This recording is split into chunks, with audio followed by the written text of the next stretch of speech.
Alô, pessoal, boa tarde. Boa tarde, sejam bem-vindos e bem-vindas de volta. A gente teve uma tarde grandiosa hoje aqui de debates, essa lindeza de mesa que acabou de acabar aqui. Ali também no auditório Armando Nogueira, tivemos uma belíssima conversa sobre paternidade, a partir de 2 livros sobre os pais que saíram, né? E agora nós vamos dar prosseguimento aqui à nossa programação com uma mesa que é muito especial para nós, porque ela traz um colunista da revista, da 451, que é a publicação que deu origem aqui a todo esse fuzuê, que ele traz para as páginas da 451 a mais do que necessária contribuição da cultura LGBT, do direito LGBT, da história LGBT, para a circulação sanguínea da literatura. A gente aqui sabe que a identidade LGBT vai muito além de um nicho, ela atravessa todos os campos da produção editorial, atravessa todos os tipos de leitores e está aí para todos, né? Por isso que a gente tem muito orgulho em trazer para a praça pública esse debate da coluna do Renan Quinalha. Eu queria convidar o Renan Quinalha para vir aqui ao nosso palco. Seja bem-vindo, Renan. Grande Renan, colunista da Livros e Livres, que é a seção, a editoria especial que o Renan faz a curadoria, escreve, agita, convida os autores e agora está lançando um livro importantíssimo, que é o Direitos LGBT no Brasil. Eu chamo também o James Green, que é um pioneiro aí da luta LGBT, da história no Brasil e no mundo. Seja bem-vindo, James Green, ao palco da Feira do Livro. Todos conhecem a produção dele. E ele lança aqui uma antologia, uma coletânea de textos com toda a história de muitos anos de trabalho, né, James? Muito obrigado. Palmas para o James Green. E para conversar com eles, a grande Helena Vieira. Helena, seja bem-vinda. Me dá aqui um abraço, Helena. Não vai me dar um... Seja bem-vinda, Helena Vieira, que vai conversar, ela é colaboradora da 451 também, volta e meia está publicando um livro, um ensaio, ali um artigo, uma resenha. E convidamos você, Helena, para estar aqui, cuidar dessas 2 feras. Então, acho que está em boas mãos, né? Muito obrigado. Fique à vontade. Boa tarde, pessoal. Quer dizer, a honra de estar aqui com vocês dois, de estar mediando esse diálogo. Nosso diálogo hoje é entre o Renan Quinalha e o James Green. Falar dos dois é assim, são 2 figuras das mais proeminentes na produção sobre memória, história e direito de LGBTs. 2 gerações distintas, 2 perspectivas distintas, mas que têm colaborado para a construção do conhecimento sobre as nossas trajetórias, sobre as nossas lutas e sobre os nossos direitos. O James Green lança conosco hoje aqui o Escritos de um Veado Vermelho. É um livro de memórias e a gente vai ter um prazer imenso de conversar sobre esse livro. E Renan, apontando para o futuro, pensando aí os desdobramentos das conquistas e direitos LGBTs, os direitos LGBT no Brasil, novos rumos da proteção jurídica. Eu quero começar com o James, fazendo uma pergunta que acho que todo mundo tem essa curiosidade. Quando eu olho o título do livro e conhecendo a sua trajetória, conhecendo a sua produção, eu me pergunto, como é que você vislumbrava o futuro naquela época? Como é que aquele veado vermelho, num tempo de conflitos com a esquerda, com a direita, com todo mundo, vislumbrava o futuro dos direitos LGBTs e da população LGBT no Brasil e no mundo? Bom, primeiro, boa tarde, Renan. Prazer de você. Estou nervoso, então calma. É um grande prazer estar aqui com vocês. Não sei, eu acho que realmente tinha uma visão, 40 anos atrás, sobre as possibilidades do movimento. Tinha um debate muito forte dentro do movimento, o Grupo Somos, sobre os rumos do movimento a nível nacional, e eu tinha muita clareza, pela experiência anterior nos Estados Unidos, da necessidade de forjar alianças com o movimento negro, o movimento feminista e a esquerda. E fizemos isso. Eu acho que nossa política deu certo. Eu acho que o rumo do movimento hoje em dia depende de uma centro-esquerda, que apoia, mais ou menos, apoia, não apoia, e outro lado que nos quer matar, destruir, eliminar. E ficou muito evidente nos últimos 6 anos essa questão. Então, eu acho, pela minha experiência desde muito jovem nos Estados Unidos, politizado, minha experiência no Brasil, nós conseguimos forjar uma visão do futuro. E nesse sentido, eu sinto que o Renan Quinalha, de uma nova geração, segue nesse mesmo caminho. É uma pena que ele não estava ao meu lado em 78, 79 e 80, porque nós concordamos, eu acho que em quase tudo, politicamente. Acho que agora é um pouco ainda nesse mesmo sentido, só que aqui de futuro e aqui de memória, né? Como é que você pensa, Renan, a importância de conhecer essas memórias, de como era ser LGBT 40 anos, há 50 anos, para as gerações presentes, né? Qual a importância e a relevância dessa memória, de contar essa história, de debater essa história, de que nós conheçamos essa história? Bom, em primeiro lugar, quero dar boa tarde para todo mundo. Boa tarde, pessoal. Uma alegria estar aqui.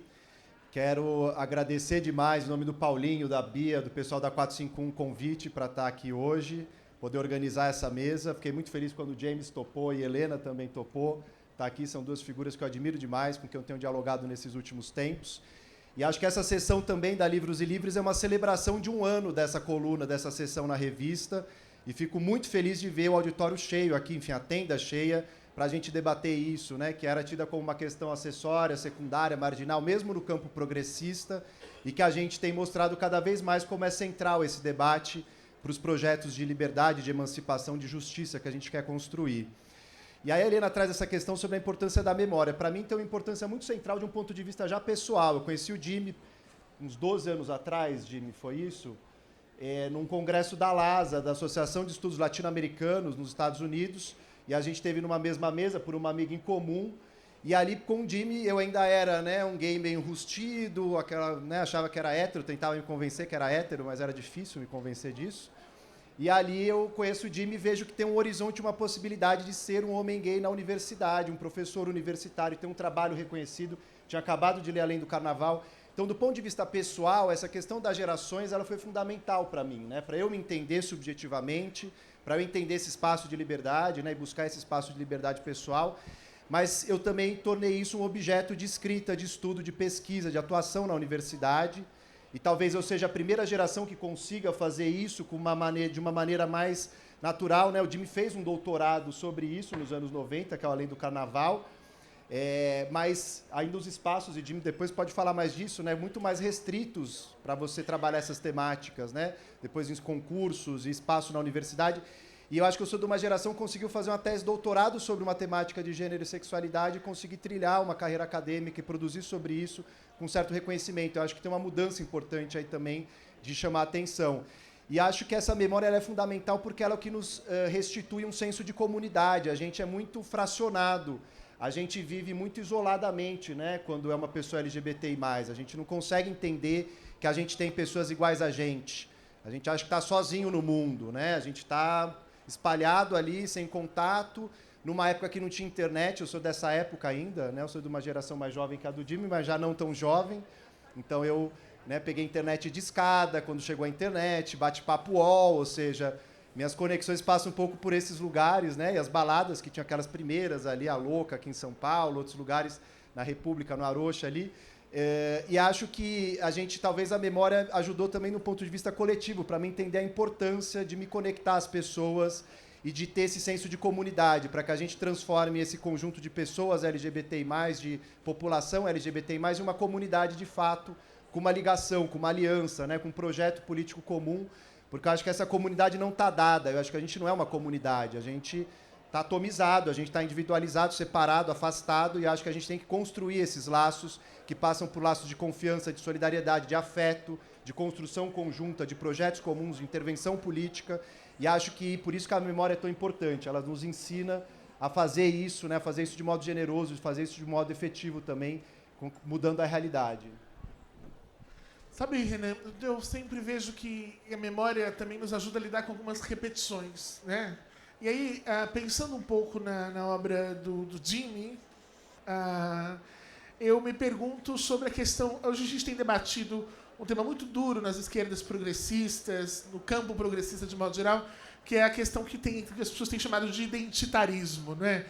Porque pautas LGBT são secundárias, elas estão separando, elas separam as esquerdas. E aí você vem com um livro em que você evoca a figura do veado, que é uma figura que muitos consideram pejorativa, escritos de um veado vermelho. E aí isso me lembra aquele texto do Bom Militante da Bicha Louca, né? E aí eu queria saber um pouquinho sobre como era essa questão antes, sabe? E como você vê essa questão também no presente, né? Assim, como é que o modo de fazer política LGBT, ou a reivindicação dos LGBTs, entra em confronto com os modos tradicionais de fazer política, e como é que a gente pode tentar lidar com essas tensões? Não, uma boa pergunta. Eu acho muito importante pensar, primeiro, sobre a questão da terminologia de identitário. Porque, na verdade, é uma afirmação da busca da pessoa de entender a sua situação na sociedade, a sua repressão, a sua identidade, mas também é utilizado pelos setores da esquerda para diminuir o nosso movimento. E é complicado, porque eu tenho uma identidade gay, tenho uma identidade de professor, identidade branco, identidade de americano, eu tenho muitas identidades. Eu luto e trabalho com essas identidades o tempo todo. E para desqualificar nosso trabalho, setores da esquerda falam sobre essa questão como se fosse uma coisa egoísta, individualista, neoliberal, que não tem nada a ver com as lutas mais gerais para a sociedade brasileira, para o povo, para os trabalhadores.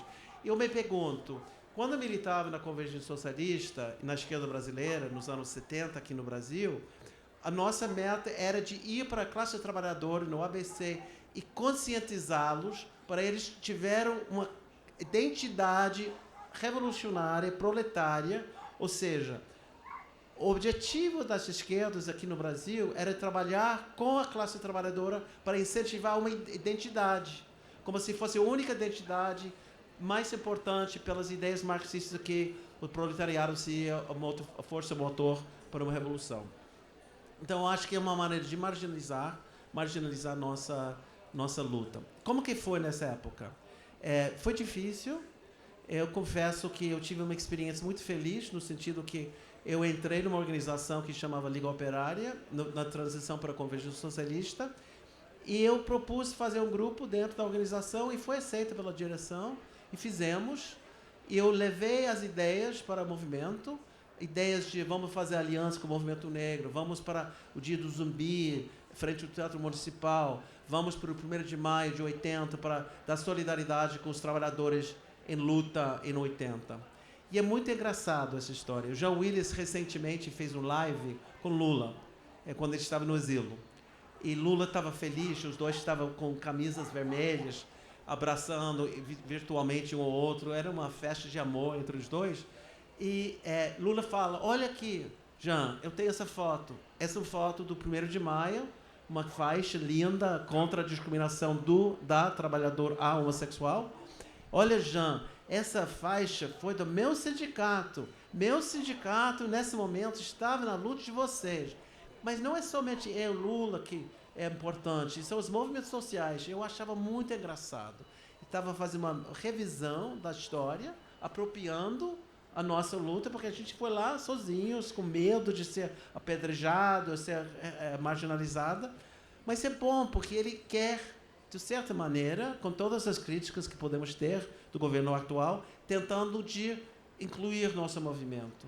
Então, eu acho que é um avanço muito grande. Então, mesmo com todas as dificuldades, 45 anos atrás, eu vejo as mudanças radicais no país. Eu vou dar um exemplo. Eu estava aqui em 22, durante a apuração das eleições. Estava na Praça da República fazendo um podcast em inglês sobre as eleições. Então, saí às 10 da noite, 11 da noite, desci no metrô de Praça da República, cheio de pessoas de vermelho, todo mundo era com a camisa de vermelho, era todo mundo gritando e tal, foi maravilhoso. E quis ficar o mais perto possível para o palanque de Lula.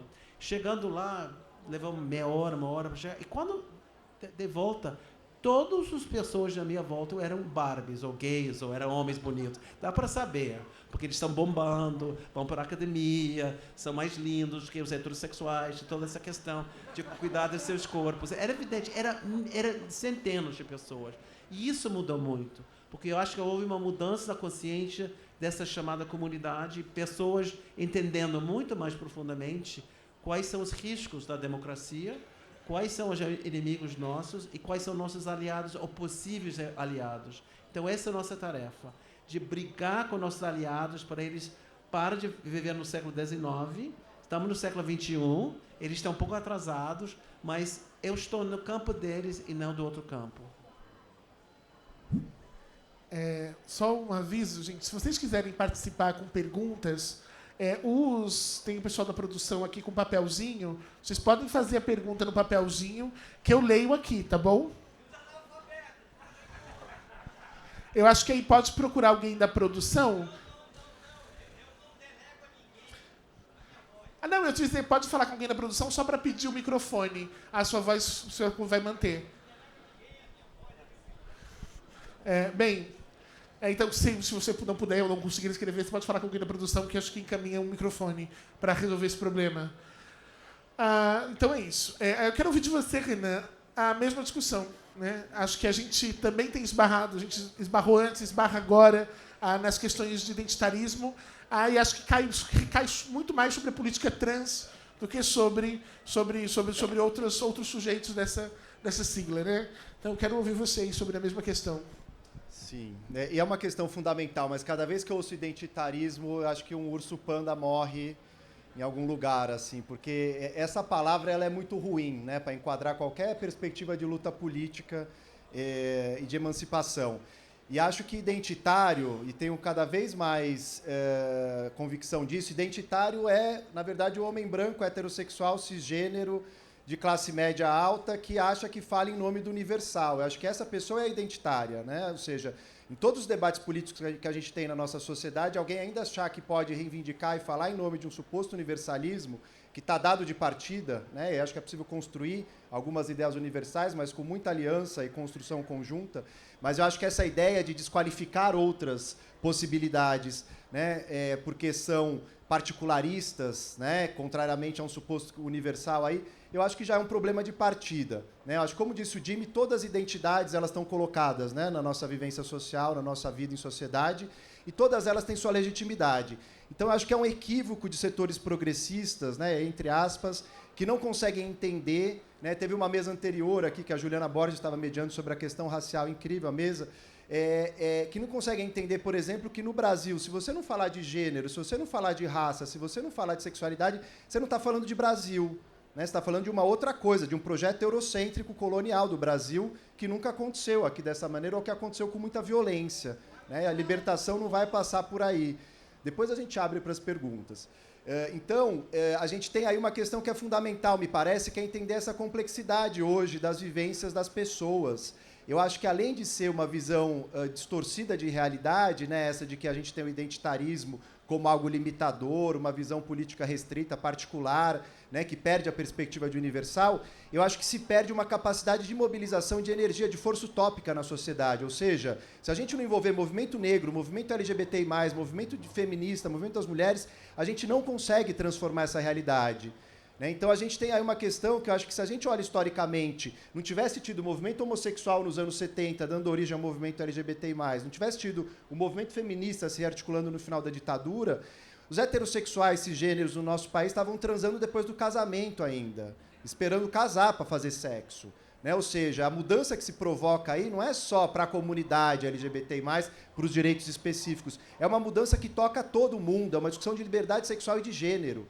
E se a gente não tiver na centralidade de um projeto de liberdade nosso a questão sexual e de gênero, a gente vai fazer no máximo uma sociedade careta, né? Igualitária e careta, que também não é o que nos interessa. Então eu acho que a gente precisa cada vez mais valorizar e prestigiar essas lutas, essas memórias, porque eu acho que elas nos lembram para onde a gente tem que caminhar. Né? Um projeto, sem dúvida, que a gente precisa também manter um radicalismo, né? E uma perspectiva igualitária de justiça social. Também não quero um mundo de LGBTI mais felizes, de capitalismo colorido, né? Ou seja, isso não nos basta, não é pelo que a gente luta, mas também não dá para prescindir de uma dimensão que é tão fundamental das nossas existências, que é o desejo nosso, né, que é a construção da nossa identidade, e essas coisas são muito centrais. Então, enquanto os estão chamando isso de identitarismo, a gente está chamando isso de existência, de modo de ser, de modo de sentir, de desejar.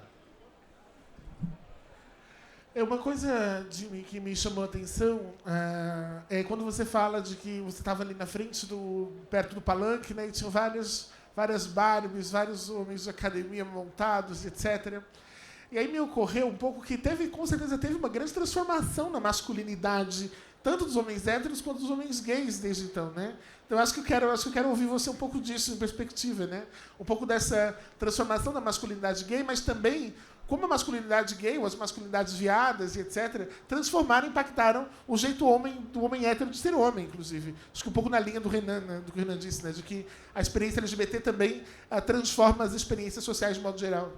É interessante. Eu estava em West Hollywood, onde morava durante muitos anos, na academia, malhando, como todo mundo, e eu parei de pensar. Eu fiz uma pesquisa não científica entre 10 pessoas, perguntando: você foi escolhido o último ou penúltimo no jogo de futebol ou de beisebol, quando escolhem os dois times? Todo mundo era último.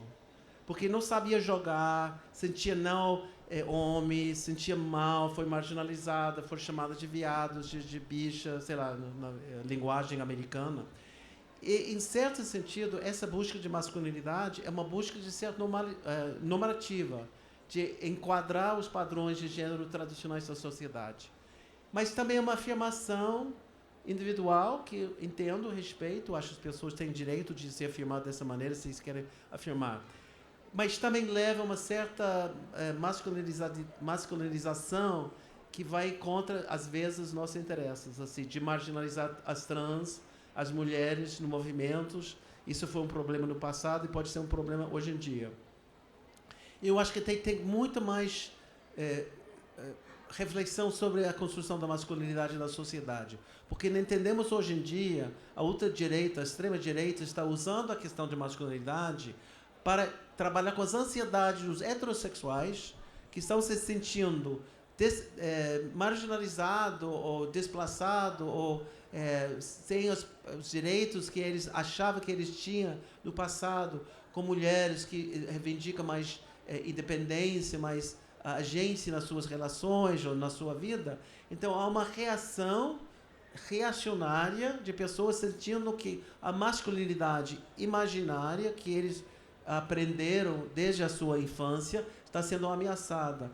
E o Trump nos Estados Unidos, Bolsonaro aqui no Brasil, cara muito mal resolvido com a sua própria masculinidade, como sabemos, e outras figuras da extrema-direita utilizam essa noção de uma masculinidade tradicional para mobilizar um setor significante da população. Isso é uma grande ameaça para nós, pelas democracias e os direitos da justiça social que nós lutamos para conseguir. Acho que, volto à pergunta do Jimmy, ainda que você trouxe a questão de como, às vezes, a centralidade da masculinidade, a masculinização, meio que marginaliza mulheres trans ou mulheres lésbicas, né? E aí eu queria ouvir assim, sobre nesse período de nascimento do movimento LGBT no Brasil, a relação entre a militância das mulheres lésbicas e a militância dos homens gays, né? Como é que isso chega a confluir e quais são os desafios desse entendimento? Porque eu acho que hoje a gente volta a ter desafios, né, na construção de aliança entre os diversos sujeitos. Então, acho que essa é uma experiência importante para o presente. Então, em 1969, eu estava no segundo ano da universidade. E eu identifiquei com o movimento feminista. Inclusive, eu me lembro, em novembro, eu estava na minha casa com os amigos e eu achei que tinha inventado o conceito de sexismo, uma analogia de racismo. Com certeza eu tinha lido no jornal. Falei, olha, eu tenho uma nova palavra que é sexismo. Então, por quê? Porque o movimento feminista, para mim, foi fundamental para o meu processo de assumir o fato que as mulheres questionaram os papéis do gênero tradicionais, a maneira que o homem podia chorar, de usar roupa colorida, uma série de fatores. No começo do movimento feminista, essa terceira onda do movimento, foi fundamental para mim. E quando eu assumi em 73, 74, a primeira coisa para mim foi utilizar essas ideias feministas lá nos Estados Unidos, quando eu militei no movimento LGBTQIA+, em Filadélfia e depois São Francisco, antes de vir para o Brasil. Quando eu cheguei no Brasil, em 76, fiquei chocado pela maneira que as esquerdas, contra a ditadura, tinham uma consciência feminista zero, não entenderam nada e achavam as mulheres dividindo lutas contra a ditadura, etc. e tal. Foi muito chocante para mim. Então, as minhas primeiras aliadas dentro da minha organização política eram as mulheres que eu apoiava e elas me apoiavam. E dentro do movimento homossexual, no primeiro momento, fundado por um grupo de pessoas, o fundador aqui em São Paulo foi João Severo Trevisan, que foi realmente um pioneiro nesse sentido, e chegava homens, poucas mulheres, as mulheres passaram pouco tempo nos grupos porque não se identificava com os discursos dos gays que estavam tentando entender a sua identidade, a sua situação, os seus problemas, etc. e tal. Quando entra um grupo de mulheres significadas em fevereiro, março de 79, começou as mulheres, primeiro, passar por um processo com os homens, depois sentir um pouco frustrada com as preocupações que os homens tinham, que eram diferentes delas, fizeram uma autonomia, reagiram contra alguma outra pessoa que fizeram comentários sexistas e resolveram sair e formar seus próprios movimentos. Nesse sentido, é lamentável que nós não tivemos a consciência, a capacidade de trabalhar, de um diálogo com os trans nesse momento. Pessoas que por que vocês não tinham trans nos grupos? Por que não tinha uma preocupação? Eu acho que porque a gente não sabia o que a gente estava fazendo. Não tinha uma grande consciência de como fazer esse trabalho e não tinha um processo orgânica no Brasil de consciência entre as pessoas trans. O que ela estava fazendo é resistindo e sobrevivendo, seja no trabalho de sexo, seja nas profissões onde elas podiam conseguir emprego, seja na marginalização que eles enfrentaram. E era difícil elas imaginar, nesse momento, a possibilidade de uma organização. E claro que tem exceções, pessoas pioneiros que temos que recuperar esses nomes e valorizar essas pessoas. Então, eu acho o movimento caminhando sem muita visão, tentando saber o que fazer, e é fundamental entender. A gente organizou esse movimento durante a ditadura militar. Em 77 e 78, ainda estava prendendo e torturando pessoas, organizando contra a ditadura militar. Então, tinha um anticomunismo embutido na consciência das pessoas que foram criadas no governo de Médici, estudavam na escola com moral e cívica no governo de Médici, o terror contra as esquerdas, contra qualquer coisa diferente, moral muito embutida na sociedade. Então, foi esse contexto em que surgiu o movimento, com muitos erros, com muita dificuldade de entender quais seriam os caminhos, mas conseguimos. E, claro, hoje em dia, outra queixa eu tenho da esquerda é que eles não reconhecem que as mobilizações LGBTQ+, são os maiores do país. Quem mais mobiliza pela democracia nesse momento são as paradas LGBTQIA+, porque, essencialmente, é uma festa, uma afirmação, uma celebração, mas uma reivindicação democrática profunda, e quem mais mobiliza nesse país são nós. E não somos reconhecidos pela academia e pela esquerda sobre essa questão.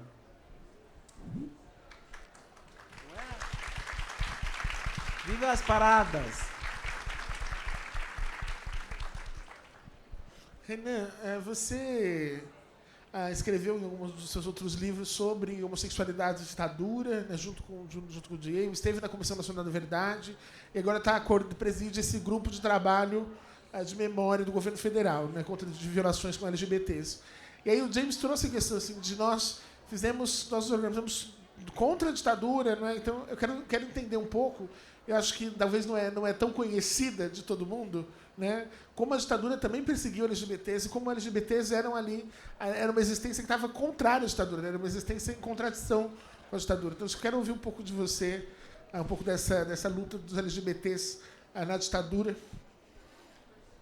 Sim, essa é uma questão importante, Helena, para pensar até essas atualizações, né? Não foi um acaso que o bolsonarismo, por exemplo, a extrema-direita hoje nos coloca de novo no centro do debate político, né? E moraliza. E essas eleições municipais vão ser isso. Aguardem que vai ser, né? Já vai começar a virar. E os temas ditos morais, né? Ou identitários, entre aspas, aí, vão certamente voltar à tona como temas centrais de capital político, de voto, de mobilização conservadora e de pânico moral na sociedade. Isso não é novo, né? Isso é algo que a gente vê nessa época da ditadura de modo muito presente. Quando eu e o Jimmy fizemos esse trabalho, primeiro na Comissão da Verdade, né, na Comissão Estadual de São Paulo, depois na Nacional e também na Comissão do Rio de Janeiro, do Estado do Rio, a gente foi buscar uma documentação e algumas pesquisas que estavam sendo feitas no país, ainda incipientes, ali era o começo de trabalhos, hoje em dia tem muito mais trabalhos sendo feitos em várias regiões. A gente focou muito Rio-São Paulo, né, que era as fontes com que a gente vinha trabalhando, tinha mais acesso, mas a gente conseguiu identificar certos perfis e padrões dessas violências, né? Então não é que a ditadura inaugure a LGBTfobia no Brasil, ou seja, a violência contra pessoas LGBT+, ela vem de muito longe. E quando a Simi Lahá, que é a secretária nacional LGBT+, e o ministro Silvio Almeida procuraram para falar desse grupo de trabalho, me convidaram para presidir, a ideia era ter da ditadura em diante, né? Falar, a gente vai pegar a memória desse período da ditadura até hoje. Aí eu falei, olha, da ditadura a Comissão da Verdade já fez, a gente fez um trabalho já sobre isso, eu fiz uma tese de doutorado, que é Contra a Moral e os Bons Costumes, está aqui na Companhia das Letras, no stand também vende esse livro, né? Gerou esse livro, rendeu esse livro, essa pesquisa. Então, assim, a gente já trabalhou essa temática, a gente tem que entender outros momentos. A ditadura ela não inaugura, mas ela institucionaliza. Como ela faz um processo de concentração do poder político muito severo ali, né, muito intenso, ela faz com que as agências de Estado consigam controlar a vida privada dos cidadãos numa escala, né, muito profunda. Então, a gente tinha dossiês feitos pelo SNI, pelo Serviço Nacional de Informações, buscando a prática sexual das pessoas, né? Então, ela pederasta passivo, sabia até qual era a posição no sexo. Ou talvez não sabiam, era simplesmente para depreciar, porque o passivo era associado à feminilidade, aí entra a questão de gênero novamente, aí a misoginia, né? Mas essas coisas apareciam em documentos oficiais, né, de pessoas caçadas de cargos civis ou militares no Estado porque eram acusadas de homossexualismo. Pessoas que foram presas em operações policiais. A gente teve aqui no delegado Wilson Riquetti, que até hoje dá nome à delegacia da Rua Aurora, ali no centro de São Paulo, né? Quem conhece a Boca do Lixo, ali bem no coração da dita Boca do Lixo, né? Que era uma região de vivência homossexual, LGBT+, de pessoas de classes populares, de classes mais baixas, né? E que esse sujeito se notabilizou por fazer prisões arbitrárias, torturas, uma série de violências, extorsões contra a população homossexual, travestis, pessoas negras, né, que estavam ali. Então era um movimento assim que aos fins de semana tem notícias de jornal da Folha de São Paulo que era de 300 a 500 pessoas por noite detidas arbitrariamente. Era uma escala muito grande. Isso se torna algo institucionalizado, com apoio do Erasmo Dias, secretário de Segurança Pública, Paulo Maluf era governador, né, pessoas de triste memória, mas que têm que ser lembradas. Então, a gente tinha aí um respaldo muito grande da ditadura nessas operações. A ditadura ela não foi só uma máquina de moer gente, de tortura sistemática, de desaparecimento forçado, virada contra os comunistas, os supostos comunistas, socialistas subversivos que estavam na luta armada, na resistência armada à ditadura. Foi também um modo de produção de subjetividade, um laboratório de subjetividade. Ela educou uma sociedade conservadora, né, a ponto da gente ter um ex-presidente cujo maior herói era o Carlos Alberto Brilhante Ustra, que não à toa é o presidente que retoma esse discurso masculinista, extremamente conservador, misógino e homofóbico. Ou seja, esses projetos eles estão muito conectados. Se a gente não tiver essa dimensão da memória, da importância dessa conexão, a gente não vai conseguir responder à altura os desafios que estão postos hoje para a gente conseguir frear essa extrema-direita no Brasil e em outros lugares do mundo. A ascensão da extrema-direita, o governo Bolsonaro, deixou a gente no Brasil com muito medo. Eu lembro quando o Bolsonaro se elegeu, né, eu tinha sido candidato a deputado, as pessoas me ligavam com medo, tinha muita gente com medo, né, e esse medo se estende. E esse medo se desdobra, às vezes, em outras formas de produzir medo. Né? Recentemente, a gente tem visto na internet, a gente tem visto nas notícias, de jovens gays que são assaltados ou mortos a partir de quadrilhas organizadas para persegui-los nos aplicativos de encontro. Né? Marcam num lugar escondido da cidade, ele vai lá e sofre violência. Né? Isso me faz querer ouvir você, Jimmy, sobre como era a ocupação dos espaços da cidade por LGBTs nos anos 70. Né? As áreas de encontro, as estratégias de segurança para andar junto, para escapar da polícia, para escapar da violência homofóbica, dos grupos de perseguição. Como era a ocupação da cidade, né?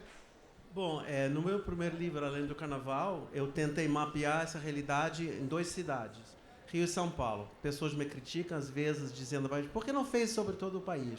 E a razão é a culpa de FHC. Porque eu cheguei aqui em 94 para fazer minha pesquisa.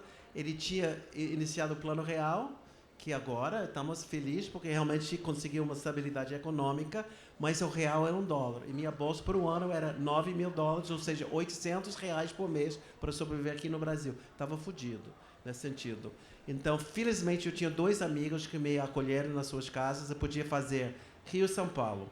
E o que eu queria entender, como foi a vivência de homens, que hoje em dia chamamos de gays, no século XIX, no começo do século XX, onde eles encontraram parceiros, onde eles conseguiram viver numa certa liberdade, como eles ocuparam espaços públicos.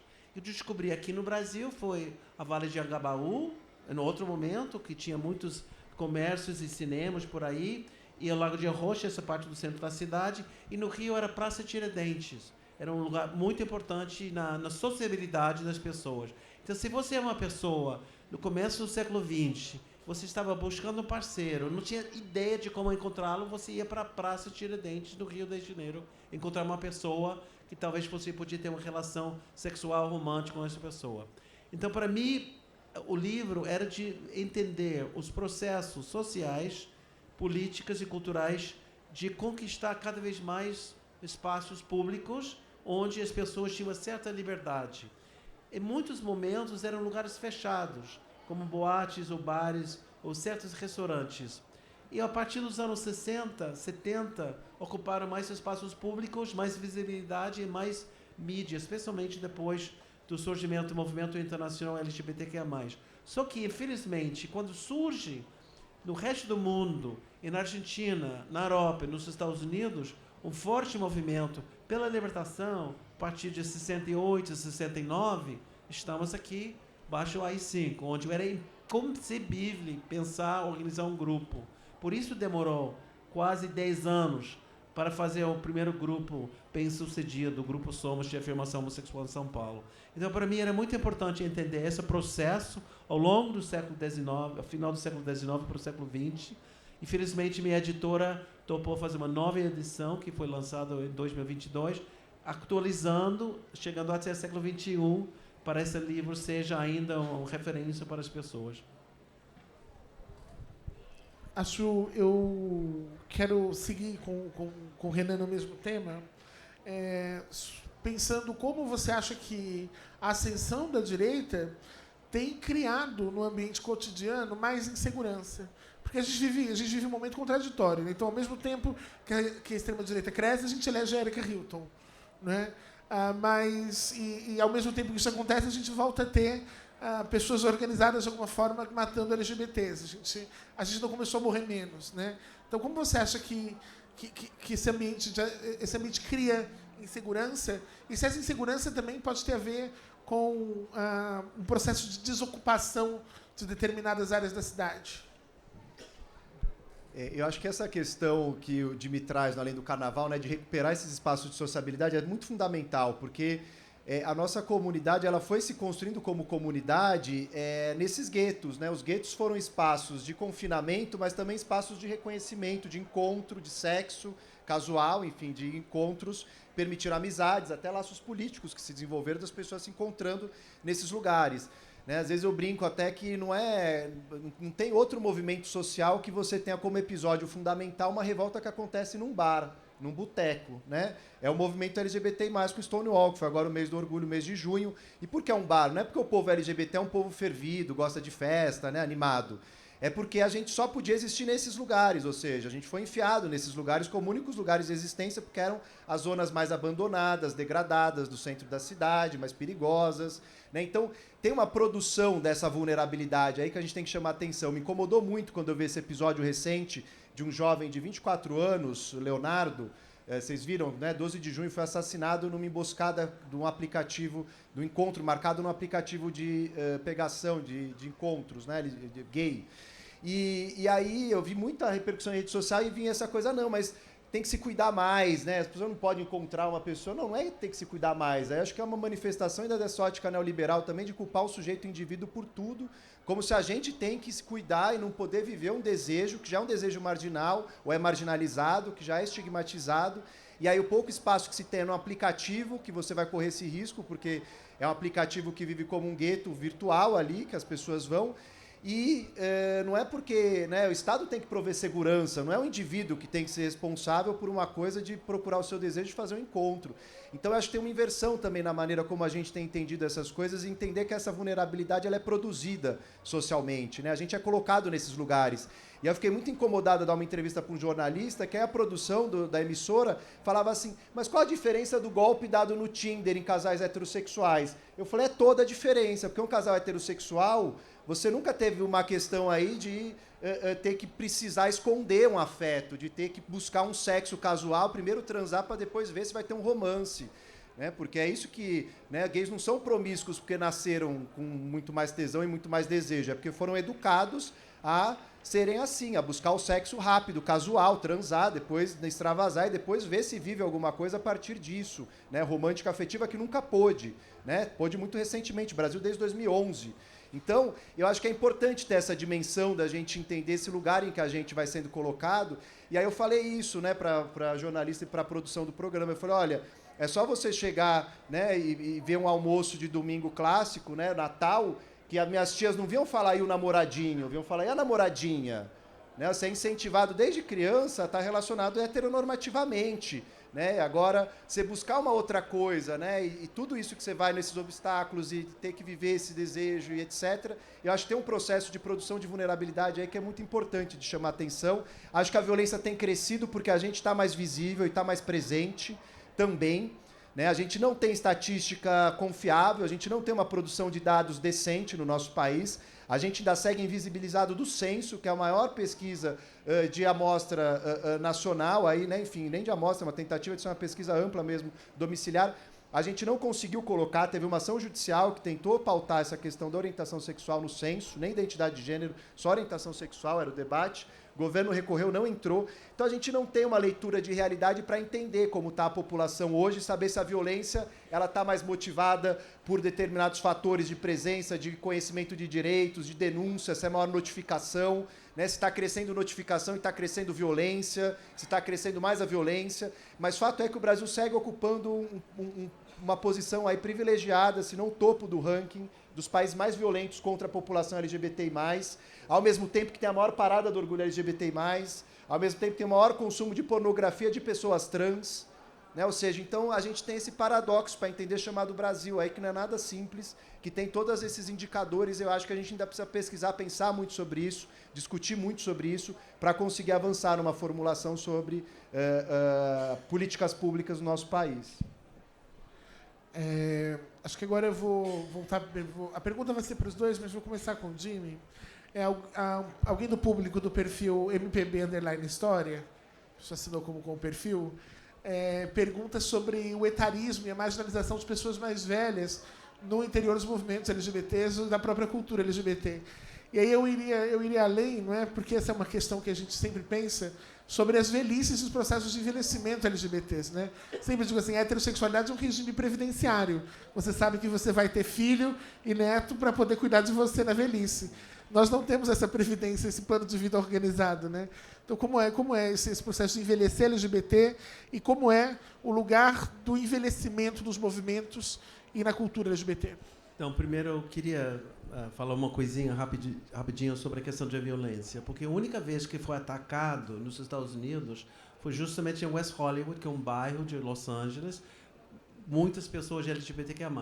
Então, as pessoas que têm ansiedade sobre a própria sexualidade, uma razão de atacar os outros por nenhuma justificativa, sabem onde ir para encontrar pessoas para atacar. A visibilidade, a nossa liberdade cria essa ameaça, ironicamente. Segundo, eu estou muito orgulhoso, eu tenho uma filha de 13 anos, Sônia, que é de um casal de lésbicas, eu sou biodad, como ela me chama. Então, isso mudou também. A gente está criando outras maneiras de criar famílias, criar nossas vivências. Infelizmente, não infelizmente, é uma realidade que muitos pessoas, especialmente gays, eu acho que valorizam muito a beleza, a juventude. Eu acho que é cheia de ansiedade sobre nossa própria existência, de ser desejado. Então, é cada vez mais difícil quando você envelhece. Talvez ter aquela experiência de pegação, de conhecer as pessoas, de ser objeto de sexo, tudo isso é mais difícil.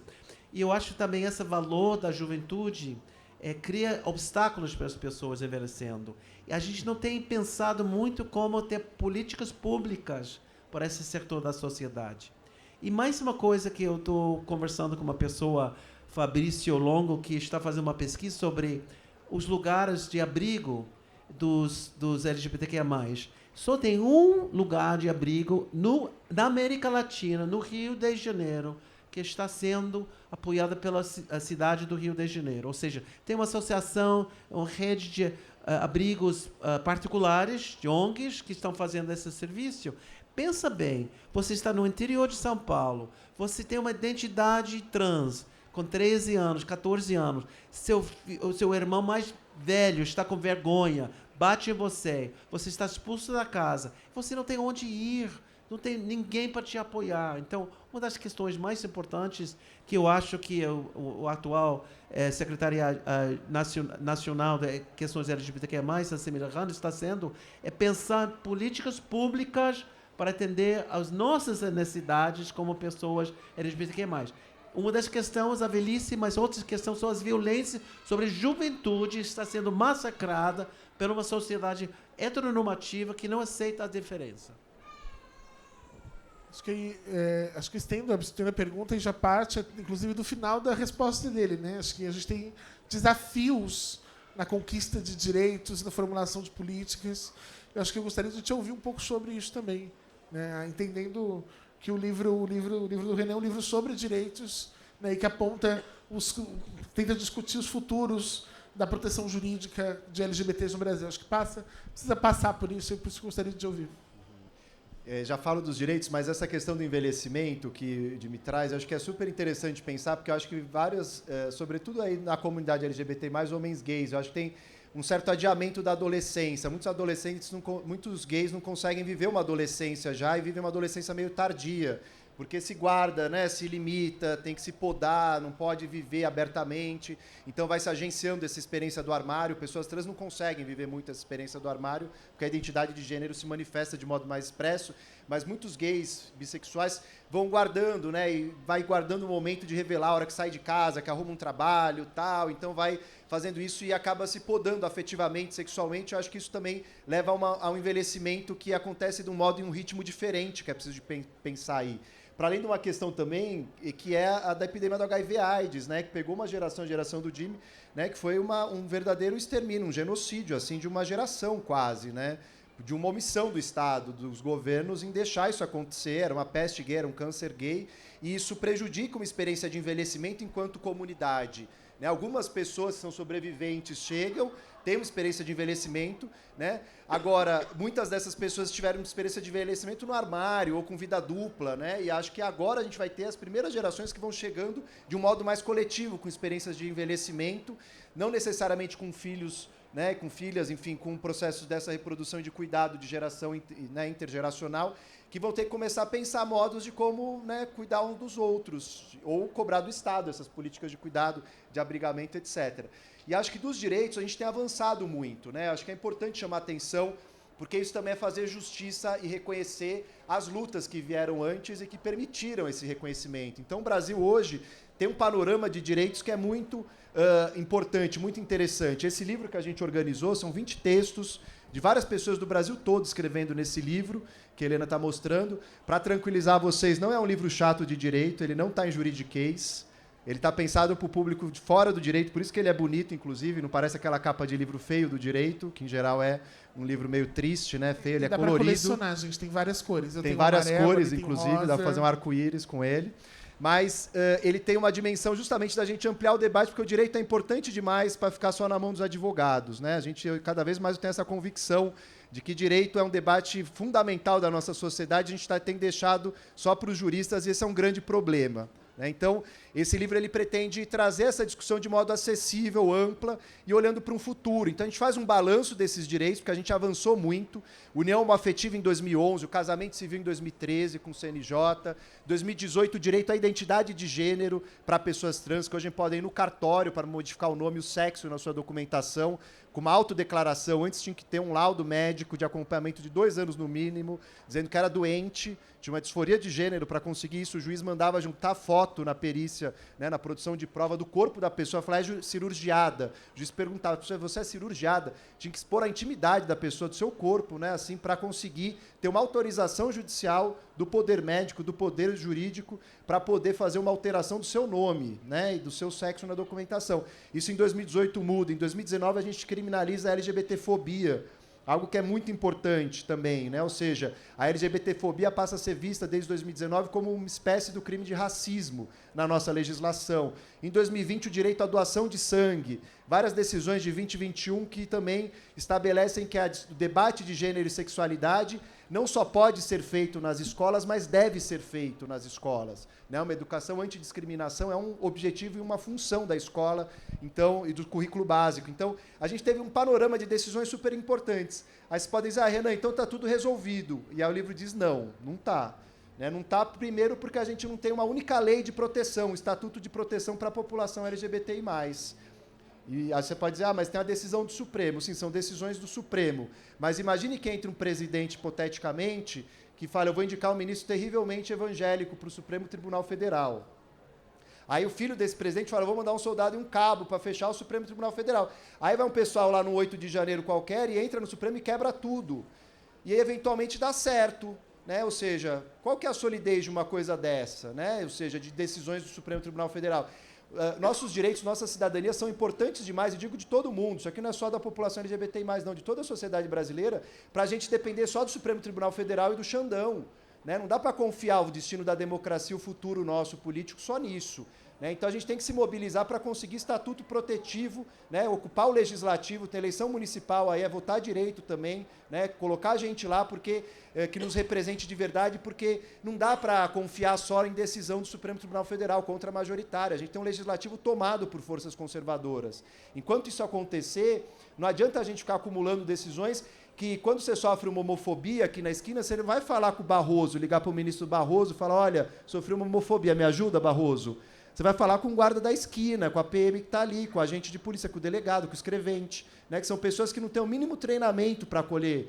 Digo isso em São Paulo, aqui. Imagina na cidade do interior do país ali. Né? Então, a gente tem uma tarefa ainda muito grande, eu acho, de proteger melhor esses direitos, de modo mais sólido, e, além disso, tirar esses direitos do papel também. Acho que o livro tenta trazer alguns debates nesse sentido, mapeando essas dificuldades e desafios que a gente tem.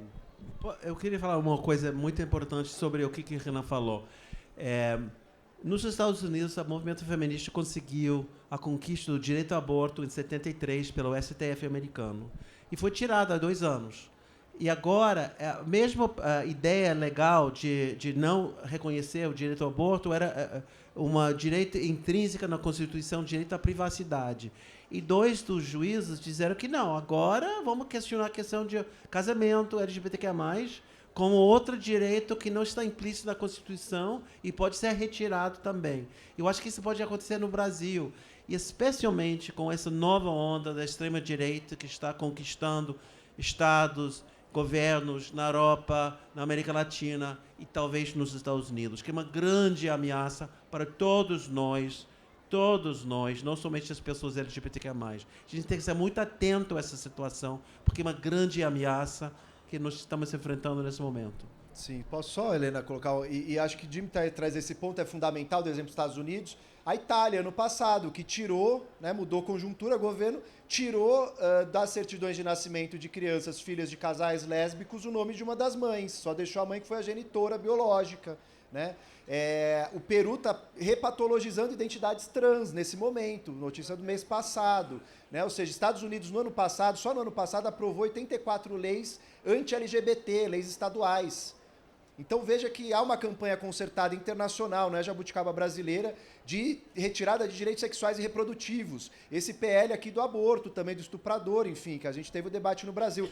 Então há uma atuação concertada. E não é trazer isso para deixar vocês tristes num sábado, né, no fim da tarde e tal, mas para a gente ver a importância, como disse o Jimmy, da mobilização e da atenção sobre isso.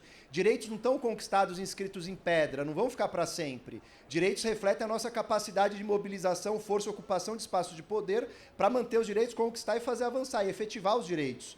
No Brasil, talvez seja mais fácil conquistar o direito do que torná-lo uma realidade, do que efetivar. Então, conquistou o direito, vai ter muito trabalho ainda para tirar do papel, né? Então, a gente tem que, acho que, manter essa atenção de modo muito permanente, ainda mais nesses tempos que a gente está vivendo.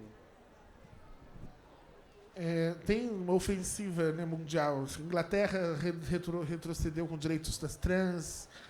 Tem aqui uma pergunta que muda um pouco o tema, mas diz um pouco respeito às formas de luta LGBTs, né? A pergunta... Eu vou ler a pergunta para vocês vão entender. Porque a pergunta... por que o movimento LGBTQIA+, ainda é visto como algo carnavalesco?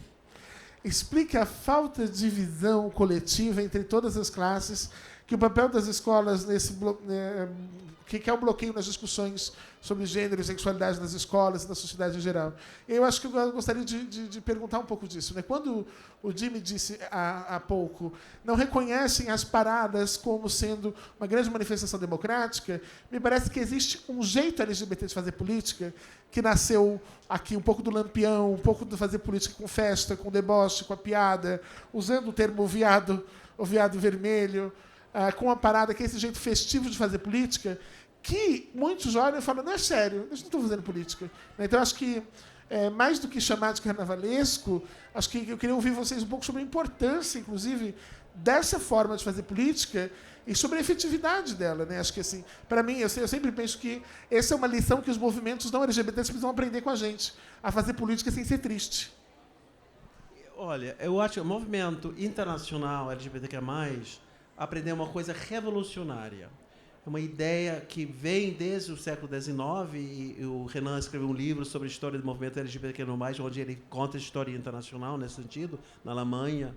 Magnus Hirschfeld, que fez esse trabalho pioneiro no século XIX para o século XX, mas era o conceito de assumir, de afirmar, de não ficar no armário, não ficar com vergonha, não ficar com medo, de afirmar nossa sexualidade. Eu me lembro quando eu assumi para meus pais, meu pai queria que eu fizesse essa análise. Eu falei, pai, acabei de fazer a análise, por isso estou falando com o senhor. Então, estou bem agora. E o problema é seu. Se você não me aceita, tchau, vou embora. E eu fui para São Francisco de Baltimore, assim, para escapar um pouco dos meus pais.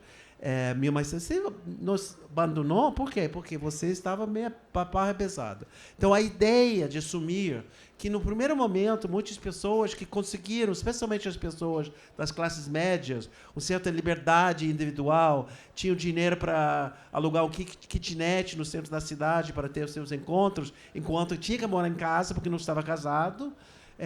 Nós conquistamos uma liberdade nessa afirmação. E a parada é a afirmação. É uma alegria, porque, como eu escrevi no Além do Carnaval, historicamente, eram 5 dias de alegria e de 360 dias de terror, de opressão, de discriminação, de marginalização.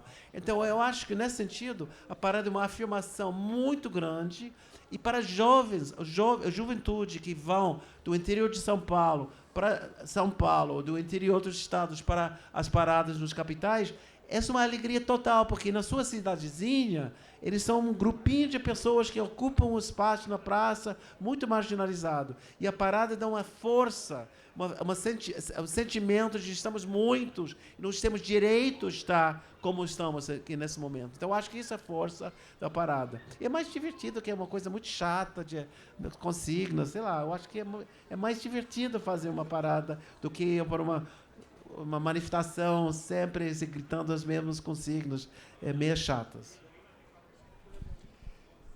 Eu acho que é curioso que a gente tenha essa valorização de uma política séria, né? Dessa política tradicional, que, na verdade, é só o que produziu de violência, né? De exclusão, uma política que só produziu desigualdade, ou seja, não é esse o tipo de política mesmo, né? Nem no resultado e nem no modo. Eu acho que, assim como o movimento feminista traz uma dimensão importante e ensina o movimento homossexual nesse aspecto, né? As mulheres tradicionalmente foram associadas ao universo da emoção, né? As mulheres são muito emotivas, as mulheres choram, né? E os homens não, os homens são fortes, racionais, etc. A gente criou, né, nessa desigualdade de gênero.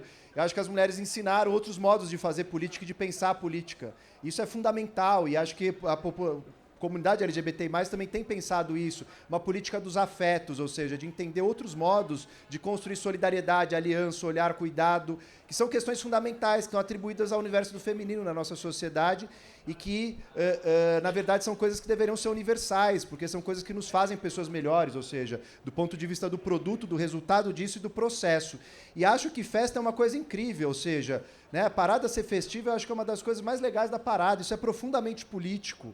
Né, tinha um grupo, a Revolta da Lâmpada, que eu acompanhei muito aqui em São Paulo, que tinha esse lema aí, né, da revolta, era o fervo também é luta, ou seja, você conseguir criar espaços de sociabilidade, de desejo, de interação, de protesto, de outras maneiras, é renovar a gramática da política. A gente não tem que só fazer política nesse molde que está aí. A gente tem que repensar esses modos, não é ocupar os espaços só que estão ali, né, do mesmo jeito que os outros estão fazendo, dos mesmos maneira que os partidos estão fazendo suas campanhas, é pensar outras maneiras. Eu acho que essas candidaturas que a gente tem tido, né, de pessoas LGBTI+, especialmente de pessoas trans, nesses últimos tempos, tem provocado uma renovação do nosso modo de pensar a política.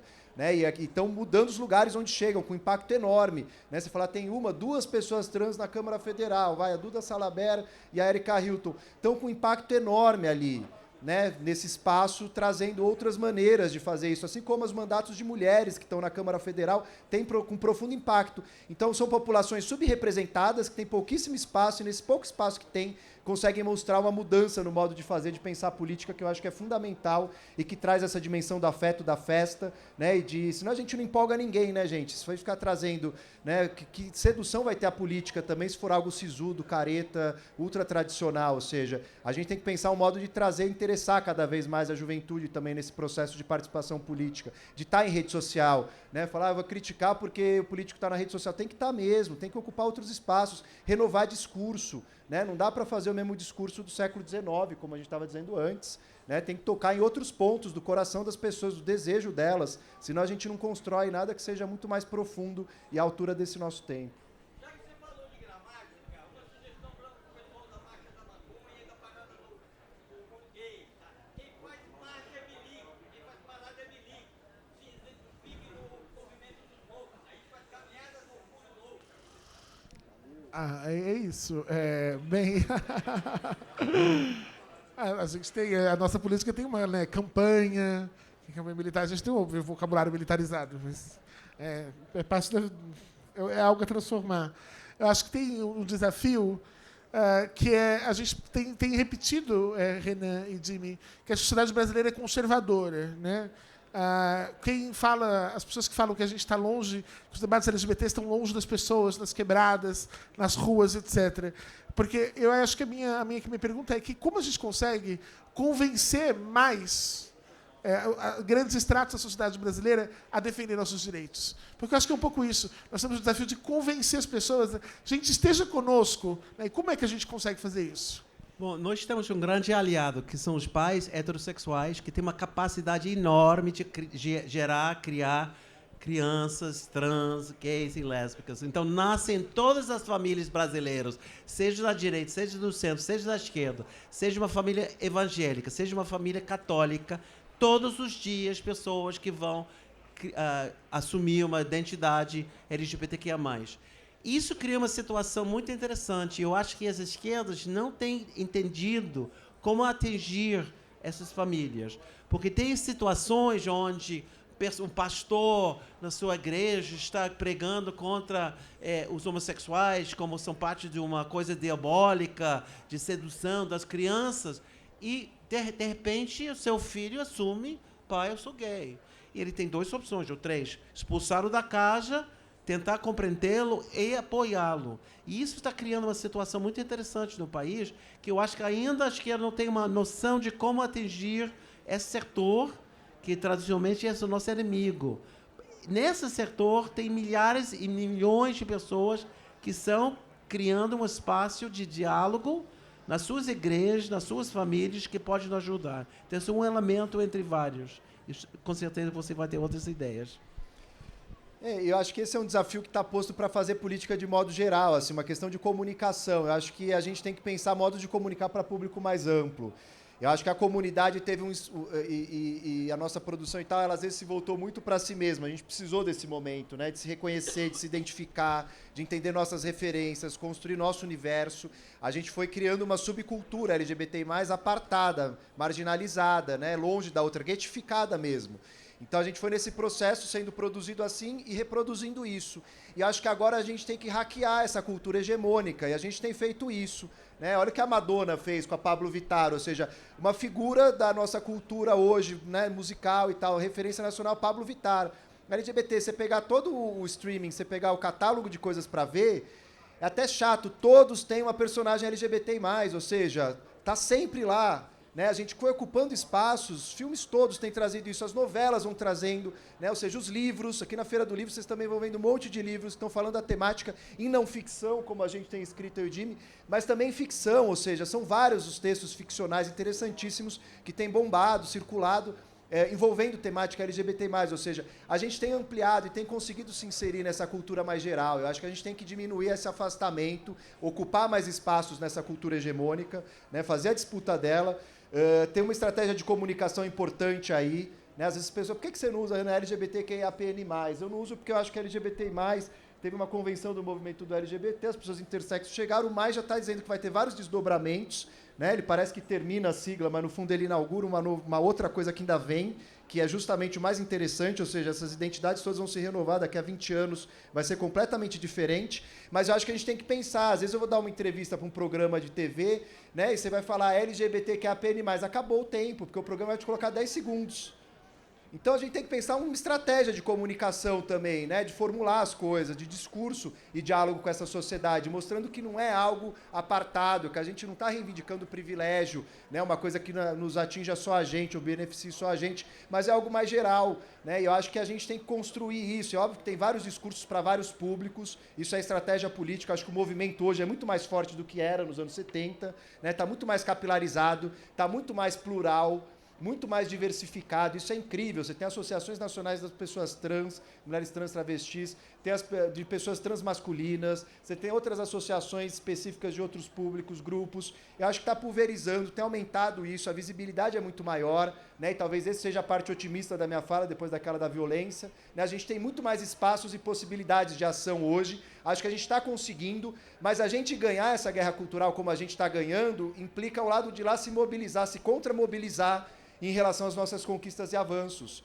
E não tem história que só anda para frente, ou seja, quanto mais a gente avançar, mais a gente vai ter contramobilização. Isso é do processo histórico, isso é da política. E está muito bem encarar isso de modo sereno, franco, tranquilo, só que a gente tem que ter estratégia, tem que ter inteligência para lidar com essa conjuntura. Então, se a gente vai avançar e ter essas conquistas e ficar mais visível, ocupar mais espaço, a gente tem que estar mais preparado para fazer frente também a essa ofensiva, essa reação, né, conservadora, ao reacionarismo que surge daí. Eu acho que esse é o maior desafio hoje, né, a gente organizar uma estratégia que entenda que a gente não precisa ceder em nada, mas a gente precisa atingir espectros maiores da população. Não dá para a gente trabalhar nessa lógica privada das pautas que ficaram muito tempo e que até permitiram que essa esquerda, né, ou esquerdas aí num plural, setores da esquerda, chamassem de identitarismo isso, porque nunca foi.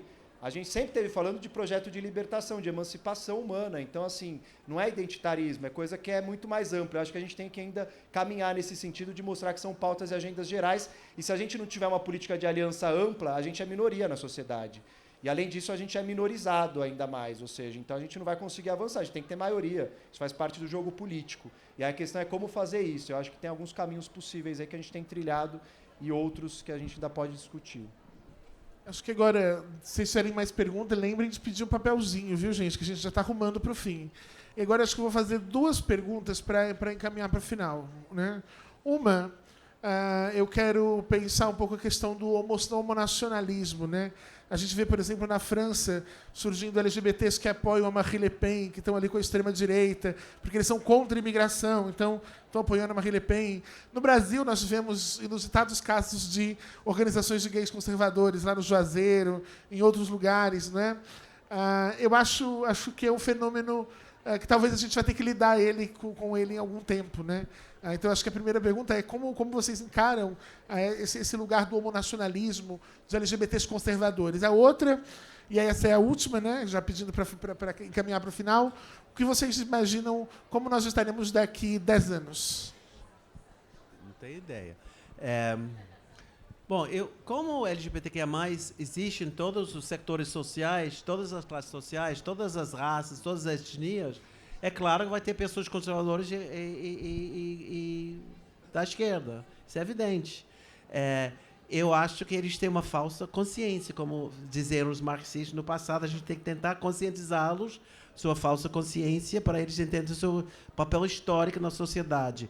Tem um governador que era governador gay, gay governador. Eu nunca entendi essa articulação. Fica muito confuso para um gringo que não entende muito bem português. Mas sei lá, aqui a questão de que lado estão na prática.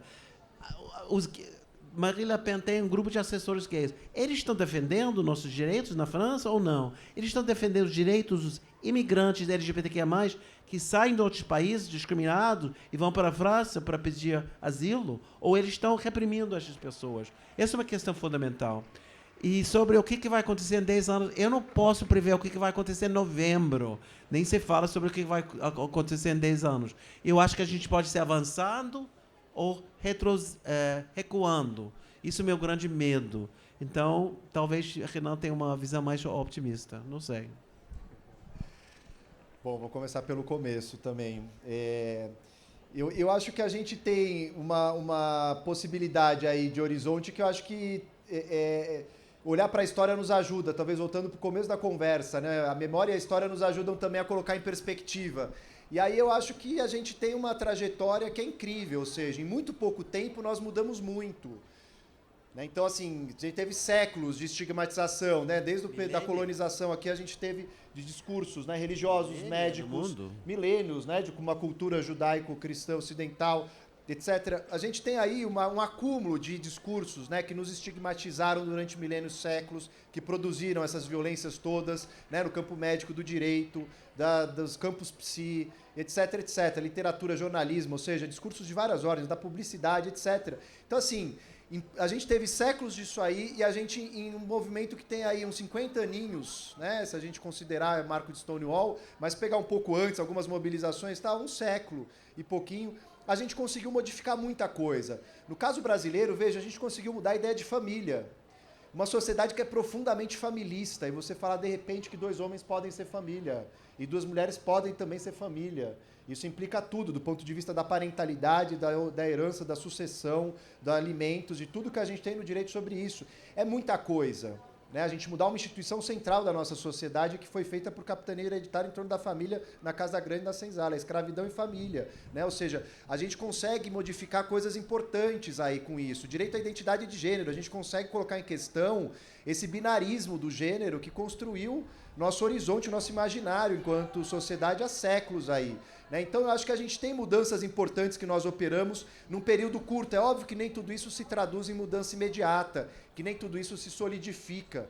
Né? A gente tem disputas em torno de tudo isso. Mas eu sou muito otimista. Eu acho que a gente tem produzido mudanças importantes nesses últimos anos. Mas, como eu disse, o desfecho disso, e não tem desfecho, né? O processo, o avançar desse processo, ele vai refletir a nossa capacidade de mobilização e de resistência aí.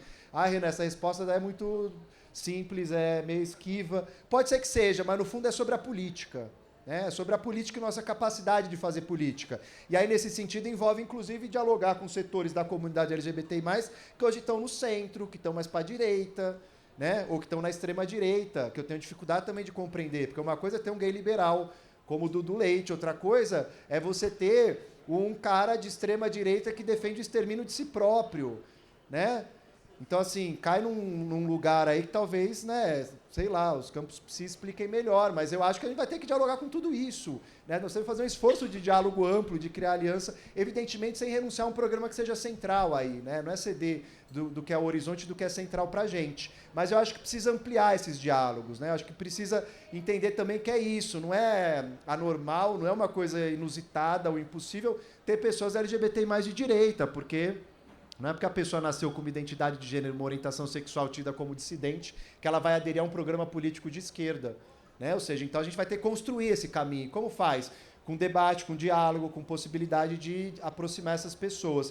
Então eu acho que a gente tem trilhado um caminho incrível nesses últimos anos. Eu acho que eu sou muito otimista nesse movimento. Na verdade, eu me digo uma pessoa animada. Eu sou entusiasmado com esse processo, porque eu acho que é um processo muito bonito de mudança. A gente conseguiu mudar estruturas que estão muito consolidadas na nossa sociedade, tem mudado.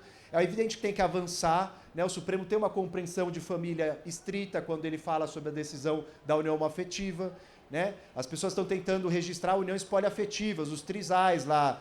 Né? Chegou no CNJ essa discussão, eles estão horrorizados, que tem 3 pessoas querendo viver juntas, transar juntas, dormir juntas. Qual o problema? O que o direito tem que ver que são 3 pessoas, 4 ou 5 numa cama, na sua casa? Você quer dividir as contas com a pessoa. Então a gente tem um conservadorismo ainda, mesmo nos avanços, tem essas inclusões excludentes. Né? Binarismo da identidade de gênero para a pessoa trans. A pessoa trans pode modificar o documento, mas o sexo tem que ser masculino ou feminino. E as pessoas trans não binárias, que hoje tem crescido a quantidade de pessoas que reivindicam essa identidade, ou identidades não binárias, ainda está fora desse enquadramento, a gente vai ter que avançar. Mas eu acho que o nosso papel é produzir esses curtos-circuitos. Né? A gente tem que ir tensionando as instituições, ocupando esses lugares, fazendo um diálogo amplo na sociedade, e desse modo eu acho que a gente vai conseguindo avançar e transformar essa realidade. Bem, tem mais uma pergunta, só que eu acho que ela, como a gente já estourou o tempo e ela já foi respondida, dá tempo de fazer? Sim? Tá bom. Eu acho que ela já foi respondida, mas a gente... são um pouco de estratégias sobre combater o fundamentalismo religioso. Acho que vocês passaram um pouco por isso, falando de comunicação, etc. Mas aí eu acho que fica a pergunta, né? Jimmy, você começa? Não, eu não tenho receitas. Eu acho que é muito difícil, não tenho dúvida, porque o movimento evangélico está crescendo, tem uma política clara de expansão da sua influência mundial, articulações internacionais do Brasil para o exterior, do exterior para o Brasil, especialmente da Europa, da Polônia, uma organização. Eu acho que tudo que o Renan falou, é muito difícil estar no palco com ele. Além de ser muito bonito, muito gostoso, ele fala muito melhor português do que eu.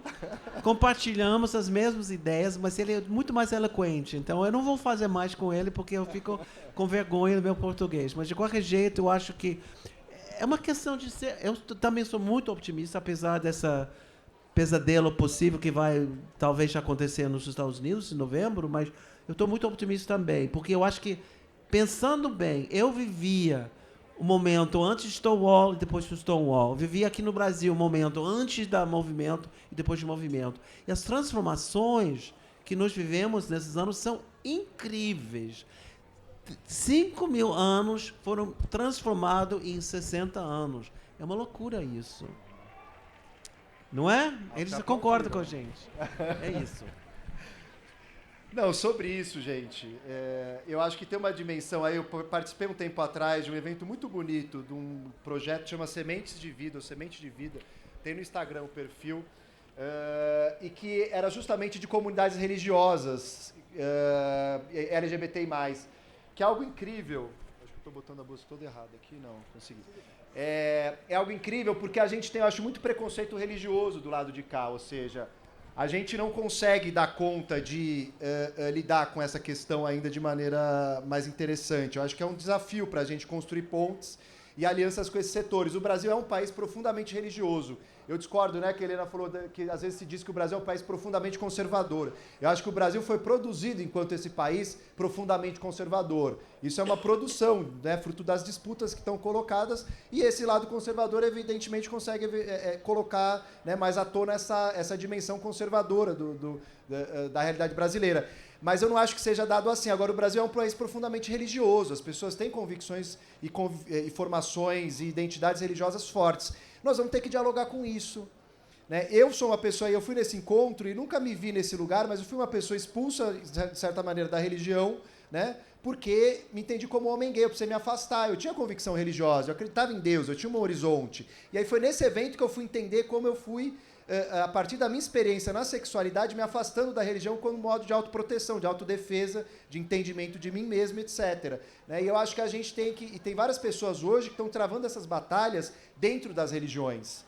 E eu acho que é disso que se trata, ou seja, você tem lideranças fundamentalistas religiosas, mas você tem um povo aí enorme religioso no Brasil que está a fim de dialogar, de ouvir, que tem senso de humanidade, que tem senso de igualdade, de reconhecimento de direitos, que não é LGBT-fóbico, de convicção. Estão reproduzindo certos discursos. E aí entra a nossa capacidade de diálogo, de disputa. E tendo preconceito, olhando, não, isso aí é evangélico, não vou dialogar. Isso aqui é católico, não quero saber. Aí não adianta, né? É evidente que é difícil, às vezes, o diálogo, não é simples, não estou dizendo que é simples, né? Mas eu acho que a gente vai ter que avançar nesse sentido se a gente quiser, de fato, ampliar esse arco de aliança, e acho que é possível. Tem muita gente fazendo trabalhos muito bonitos de comunidades inclusivas religiosas, com igrejas LGBT+, o que era impensável, né? Não há 100 anos, era impensável há 10 anos. E hoje tem igrejas aí com... né, pastoras trans, pastor trans aqui em São Paulo e outros lugares, né, eu conheci pessoas incríveis nesse encontro que estão fazendo uma disputa que eu acho muito corajosa. A pessoa ficar dentro da religião e fala, eu existo como LGBT aqui dentro, e quero espaço, e quero reconhecimento, e estão conseguindo conquistar esses espaços desde dentro. Eu acho isso muito bonito. A gente vai encerrando, pessoal, mas tem um aviso. Né? Vai ter mais Renan e James Green na sessão de autógrafos ali na livraria 2 Pontos. Então, se vocês querem tirar foto, querem o autógrafo do livro, comprar o livro, vão lá. Não tirem foto aqui, porque senão acumula atrás da outra mesa, Deus nos acuda. Então, deixa para tirar foto, para pegar autógrafo lá na livraria 2 Pontos. Muito obrigado pela presença de todos. Obrigado pela presença de vocês.